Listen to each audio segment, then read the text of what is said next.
Hi guys, Debbie here. Today we're going to unbox and set up a Glowforge Basic.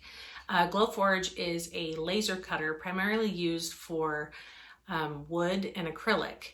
However, it can be used on a wide variety of items, some of which are, we have wood, fabric, leather, paper, plexiglass or acrylic, Delrin or acetal, mylar, rubber, corian, food like a pumpkin pie. If you haven't watched their video yet, they have a little trailer of things that it can do to try to kind of show you some things, and they engrave a design on top of a pumpkin pie, which is cool. Haven't done that yet. It can also engrave on glass, coated metal, marble, aluminum, titanium, some phones. We did my daughter's iPhone, but it has to be one of them that's like a painted aluminum surface, not the newer glass ones. Same thing with tablets, laptops, MacBooks. There's a whole list, more information on their website, which I will link to in the description of the video. But basically, a Glowforge is a really cool toy that can open up a whole new world of crafting addictions for you and or your business. But today I wanted to show you how to unbox and set one up. I got my first Glowforge in December, I believe, when we're end of March right now. So I've had it for getting close to 4 months. A couple months in, okay, we're gonna say like 3 months in, the laser on my Glowforge stopped firing. There just wasn't anything happening. Something happened to it, some sort of bug. But I went through the customer service process with Glowforge, told them what was happening. They had me do some troubleshooting steps, and they determined that it was something that I couldn't fix. And because they have a great warranty where they just ship you out a new one, they shipped me out a new one. So I thought this was the perfect opportunity for me to do an unboxing and setup video since I've already done it before. I thought about doing one when I opened up my first Glowforge, but I didn't know what I was doing. I didn't think that was fair to have you guys follow along when it was my first time figuring it out too. So this is the second time I'm setting up a Glowforge, and so I'm going to show you guys how to do it. Okay, so if this is your first Glowforge, you should have received 2 boxes. One of which is this, obviously the big giant one here with the main machine. The other one is a smaller, I believe it was a white box. They didn't reship that to me with my replacement. They had me hold on to the items that were in that box so I could just reuse those. So if you had 2 boxes, we're only going to work with the big one right now. The smaller box comes with some samples of materials. I believe you get a few sheets of the draft board and some proof grade plywood and some acrylic. I got a little piece of leather and some walnut. So they give you, I believe it's $75 worth of materials to play with when you first get your machine up and running. In that box, there's also a dryer vent hose and your crumb tray, which these are from my old machine. I just held on to them like I said earlier. So the first thing we're going to do is get the machine out of the box safely and get it up on the table so we can move on to the next step. Okay, so before we actually start taking apart the box, just disclaimer here, keep all of your packing materials.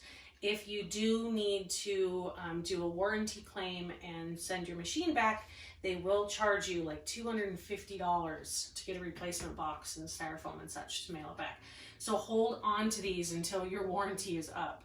For the basics, I believe it's a 6-month warranty. And then for the other 2 higher models, they're longer. I want to say it's a year, but don't quote me on that. I'll look that up. So anyway, save all of your packing material.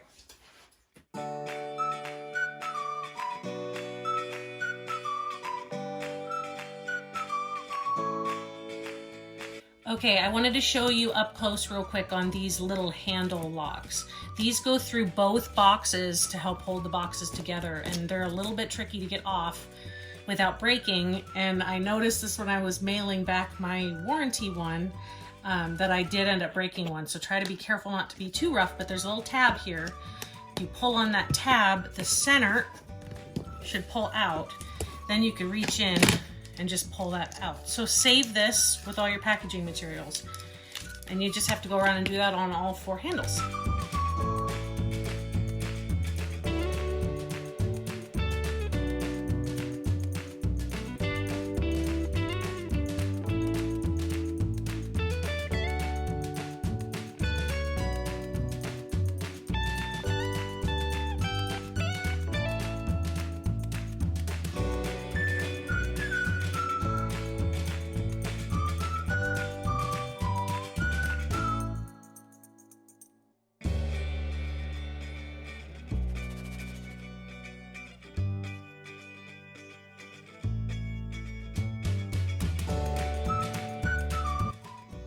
Okay, so once you get your Glowforge out of the box, make sure that you kind of think through a little bit on where you want to put it.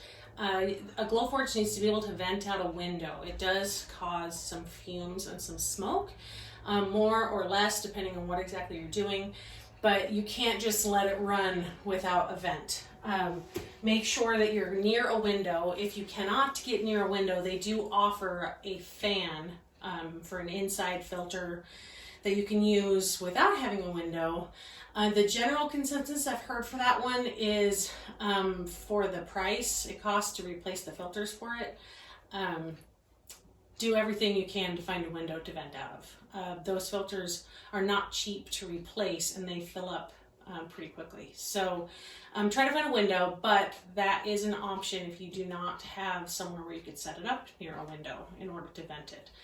But I will show you that when we get to that stage. Besides having the Glowforge close to a window, the next most important thing is the surface you decide to put it on. Make sure that you put it on a sturdy surface with room to get near an outlet, not a power strip or an extension cord. You need to plug this directly into an outlet. And the table needs to be level. So if you don't know for sure, go ahead and put a level on it and just check.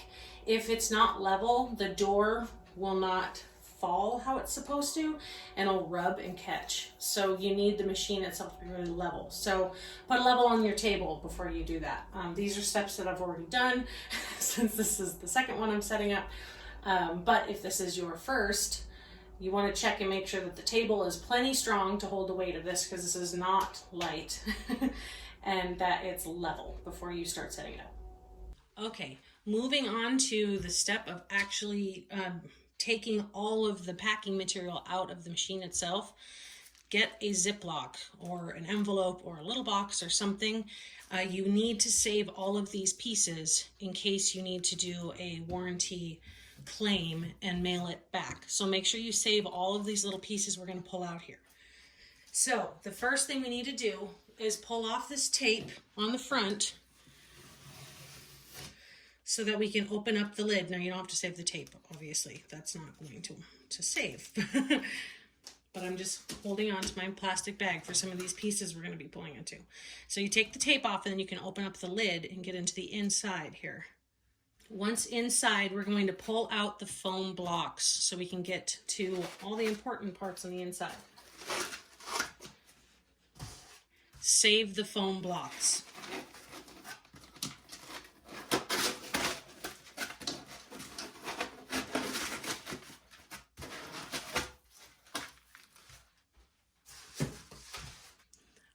Over here, and let's see if I could zoom in just a little bit. You could see these little orange and orangish red knobs and rubber pieces. You need to take these knobs off so that it unlocks the arm here. And just unscrew them completely.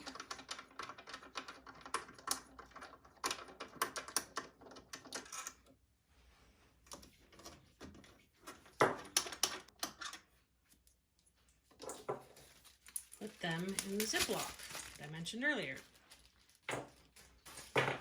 Now back here, you'll see the printer head is in this foam. Just go ahead and leave it there for now. We will come back to that. So it carefully pull this foam out.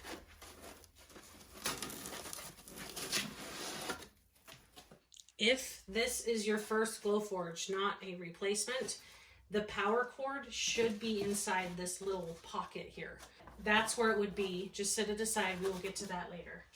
The next thing we want to do is remove this tape from the arm. Now be careful because this tape is holding up important tape that you don't want to hurt. So you'll see it right down here. There's this little bit of white electrical, well, it's not electrical tape, but it's got wiring in there, so you don't want to hurt that. But we need to take the tape off of that white wire strip there.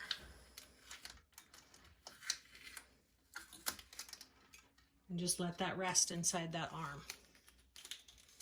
Now we could pull off this orange lock right here. And you just kind of pull out and down at the same time to unhook it from the lip there. And then just pull that off. Put this in your Ziploc, stuff to save. And then over here on the sides, these last two orange tabs, as you push on this, you'll be able to pull the tabs out. And save these little silicone tabs too. Now we're going to push the whole arm all the way back. Don't force anything, but it should slide pretty easily. And we're going to put the crumb tray in. So we're going to put in the crumb tray, which means you need to lower this front door. Here is the crumb tray. On the front of it, there is a little handle. It's going to be on the front and the top, so you know which way it needs to go in. There's also a larger black smooth plastic part towards the back that will go back under the arm. So all you do is you slide it in, and there's actually some little grooves on the bottom that will fit inside. I don't know if you can see this, but there's some little grooves in the corners. So you'll feel it kind of rest inside those, and then it won't shift side to side if you've got it in the right place. And it does kind of look like this front lip is sticking out and in the way. But the way the door is designed, it'll close right back up without having to worry about that. So now you have your crumb tray in there. Okay, so now we're going to put the printer head in. We've already got the arm pushed all the way back. I'm just going to go ahead and slide this over to the right.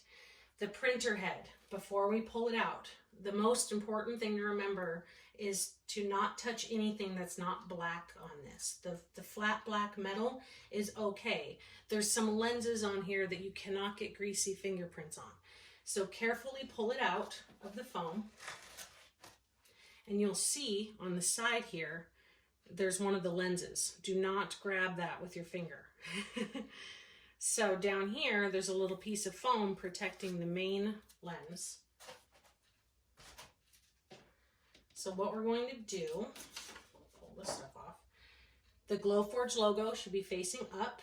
Make sure your hands are only touching the flat black metal parts. And in here, we've got the little wire tape strip that I talked about earlier. That needs to snap right into this little connector where there's all these little microchips. You carefully push that in until it clicks. You hear that click? So being careful with this little cord, we're going to move it back over here. And the actual printer head is magnetized, so it's going to snap where it wants to. Do you see how it kind of sucked it in? Now it's moving the whole thing. It's magnetized, so it's going to snap right where it wants to be. You just have to help guide it. Now it's stuck where it's supposed to be, and it's secure. You can feel it's going to move back and forth freely. That's the goal here, is have it snapped into place, but be able to move freely and secured. Okay, so that's everything we need to do for the inside right now. Now, in order to actually power it up, we need to attach the power cord, and we need to attach the exhaust. So that's what we're going to work on next. Okay, I decided to turn the machine around for this part so you can have a better view of what's going on back here. So on one side, you're going to have the exhaust hole. The other side, you're going to have your power switch and your power plug.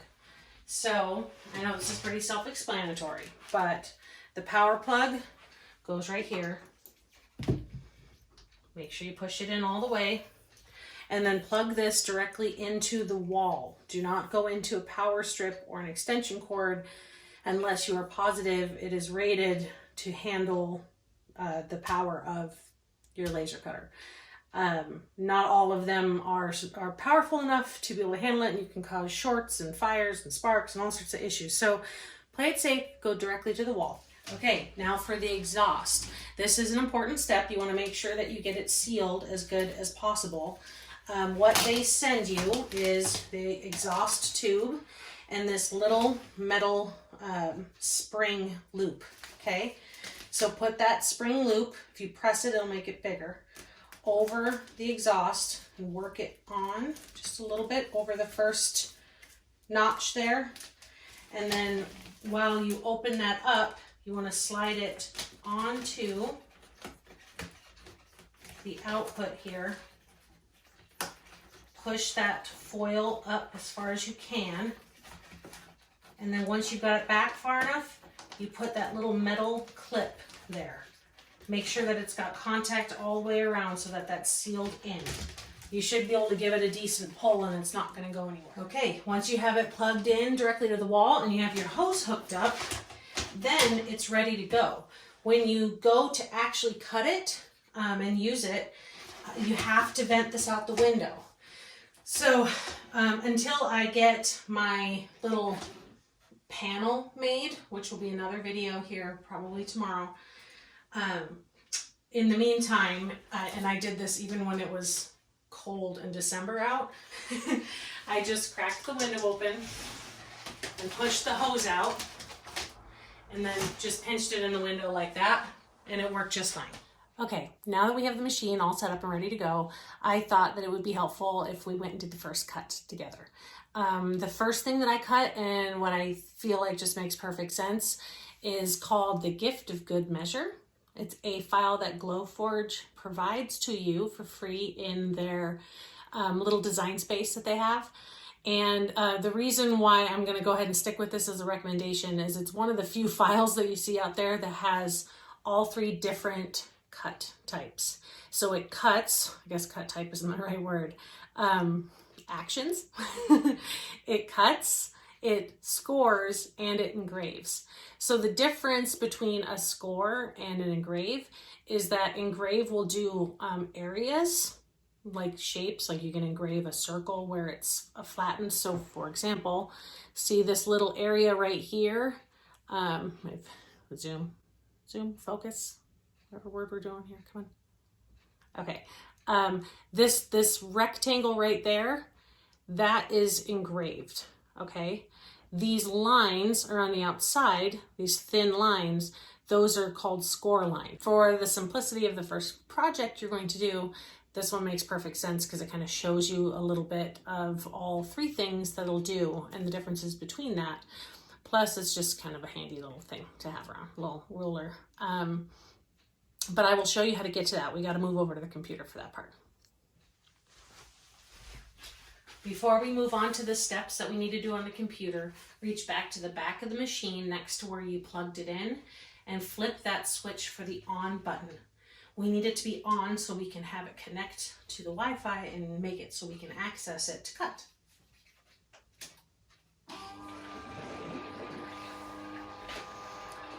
Okay, so the piece of wood that I recommend using for this little ruler is a piece of the medium draft board that they give you with your machine. It's just inexpensive wood and it cuts and engraves very nicely. You'll see they're all labeled with a barcode and the name of what it is. So you want to find a sheet that says medium draft board. I'm pretty sure that they give everyone some medium draft board. This is one that I made ornaments on for my kids to paint around Christmas, but we're just going to go ahead and use a blank space on this. So to load in the wood, you raise the top here and you just drop it in. It'll fit right between the lip on the edge of your crumb tray. So it should be flush and pushed back. I mean, you can even push it forward. You've got a little bit of wiggle room there. It doesn't really matter. You just might be able to reach different areas. You'll see on the screen. But you just want to put that in, make sure it's pushed down all the way so it's not wiggling around in there, and then close the machine back up. Okay, after you turn on your machine, you want to go to your computer and go to setup.glowforge.com. This will redirect you to a page that basically went over all of the steps that we already did for the video here. If you go all the way down to the bottom, and feel free to go and make sure that we didn't miss a step or anything if you want to just check that over, but I was following along, so we covered everything on here except for pros, but I don't have a pro, so we had to skip that part. But at the very bottom, it says connect to electrical power and turn on your Glowforge. So we're all caught up to all the steps on this first screen. So hit continue. And it says you're ready to get connected. When the button is teal, click continue, and we're going to go through the steps to connect it to the Wi-Fi. So in order to connect to the temporary Wi-Fi, we need to go over here to, now this, I'm on a Mac, so it'll be a little bit different depending on your computer, but you need to go find new Wi-Fi signals, and we're looking for the one that's called Glowforge. So we see the Glowforge showing up on the list over here, so we're going to click on that. You could see that it's thinking over here in the corner. Device found.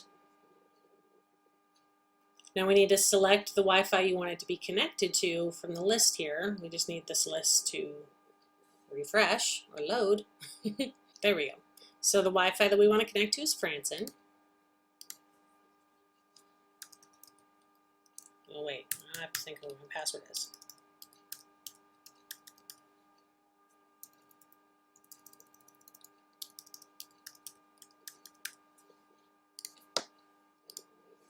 Okay, so we successfully connected it. I'm going to give my Glowforge a different name because I already have a Glowforge on my account and I was really unique and I named it Glowforge. So I want it to have a little bit different name. So I'm going to hit Glowforge 2, but you can name it something clever, obviously.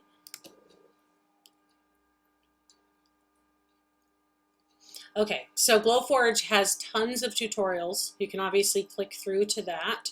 I'm going to skip that. We're going to go to your dashboard so we can go cut this first file. So here's what your dashboard, your design library looks like when you first log in, minus some of these designs here that I've uploaded. Since this isn't my first Glowforge, I have some things that I work on. I usually try to keep this kind of clean. I'd rather import it when I need it. But they do give you some free designs. I think they're different every month, and so I might not have the same ones that you do. But the one that we want to do is this medium draft board, gift of good measure. They also have one that's metric, but I'm going to do the one that's set up 4 inches. Okay. Your screen should be updated with the bed of your Glowforge. So for me, that's what I'm looking at, was that funny piece with the ornaments cut out of it. So the first thing you're going to see up here is a little warning saying that there's unidentified material in your Glowforge. Sometimes it'll read it correctly, but mine very rarely does. If you come over here to the upper left-hand corner, it says unknown. If you click on that, it lets you choose the material that you're working with. So we're doing medium draft board, or if you're using something different, make sure you use the accurate material. So I'm going to hit select, and I'm going to place this, place the cut where I want it. I'm going to move it a little bit just so we could take advantage of my little scraps here. Now, just to explain a little bit how this works over here, this is a pre-designed file, so it has all the settings in here for you. But on the left-hand side, that's where you would look to see what parts of it are getting cut or scored or engraved. So when you click on one of them, you'll see all these different settings on here, and they're all set up custom. Don't mess with the settings that they have set up for it, just because they've already gone through the process of deciding what is the right settings for all this. So keep the defaults for this file. Once we decide where we want it to be placed, I'm going to go ahead and hit the print button. Now that won't actually send it to start, and then we still have to go press the button on the machine itself. What I like about that is it gives me time to go put the vent out the window. So I'm going to go ahead and hit the print button, and it's going to think through it for a minute. And then I'm going to go over and switch to the other camera so we can watch the machine. So before we hit the glowing button to have it start cutting, you gotta make sure that this is vented out the window.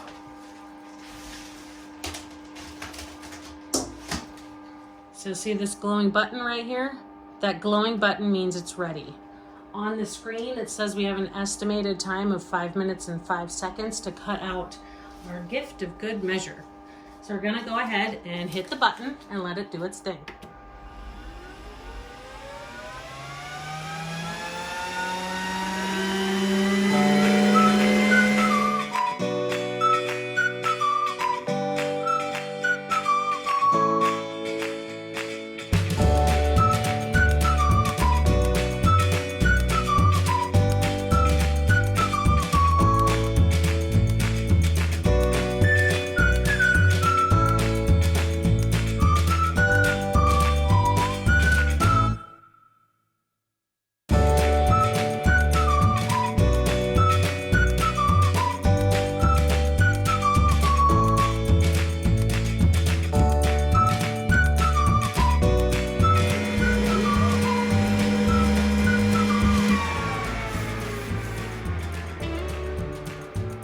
It's all done. Now we get to pull it out.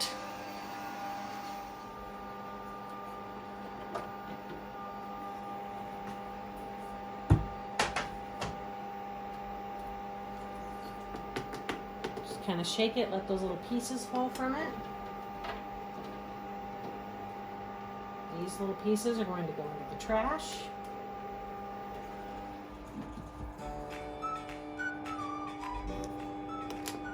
Just a final thing to wrap up. There are a few tools that I recommend getting your hands on, just to make life easier for you with the whole Glowforge operation.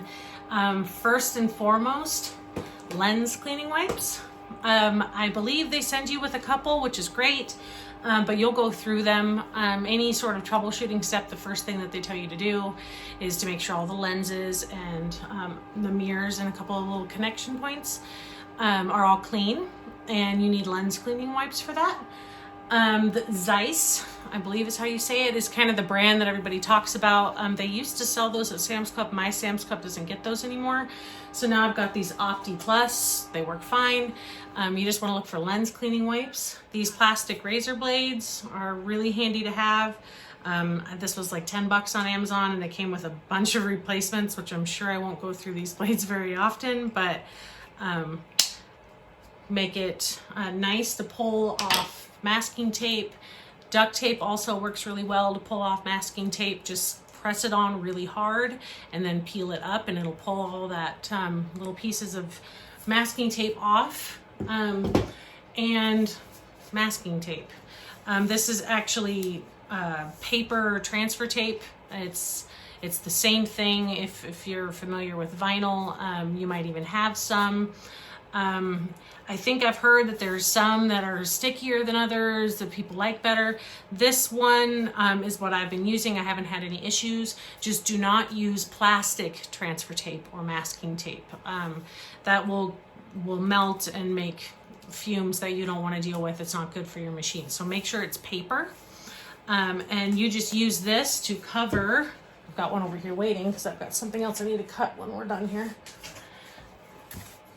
If you're using wood that is not Glowforge proof grade wood, it won't already be coated. So this was wood that I bought in bulk somewhere else, not Glowforge. I will provide a link to this as well.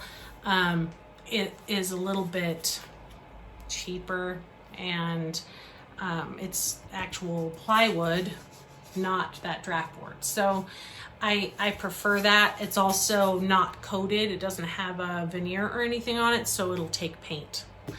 So that's the type of wood that I like to use when I'm cutting out things. I'm going to cut out a little name for a little girl today. So I wanted her to be able to paint it. So I'm not going to use any of the proof grade materials that I have here. So I'm going to use this wood, but I masked it with the paper first so it keeps those burn marks off of it. Another thing, I almost forgot. If you're using something that's not a proof grade material, get yourself a caliper. You will need to be able to enter in the exact width of the wood, and sometimes that varies. I know you can go to Lowe's or Home Depot and buy something that's supposed to be 1/8 of an inch, but it's not really 1/8 of an inch, and the machine needs to know exactly how thick it is in order to focus correctly. So these are cheap too. I want to say it was like $12. So get yourself a caliper and lens cleaning wipes. Those are kind of the two big things for me. But anyway, I hope that this doesn't end up being too long-winded, but I wanted to cover all the steps with you guys. If you have any questions, feel free to let me know, and join the group where I share all sorts of random things that I'm making. This is one of my designs that I did in January, these little interchangeable gnomes. So I want to do a video on these, showing you how to cut those out, but the little arms, you could just pull off and put a different one on for different seasons or occasions. I like to use little glue dots instead of the Velcro. A lot of people use little Velcro dots, but these little glue dots are thinner. So the piece doesn't stick off of the gnome quite as far. But feel free to join the group. Debbie does design groupies so that you can follow along on all the random little things that we're doing in the group. So anyway, it's also a great place for questions. And so I put all the important information in the description. So if you need a link to something, check that description first, because that's where I update things. In fact, I usually send you to the website and I have a written out blog post or something. So check the description first. And if you got questions, feel free to reach out. On the website, we've got live chat and you could pop in and say hi there too. But anyway, thanks for watching, and I'll see you guys next time.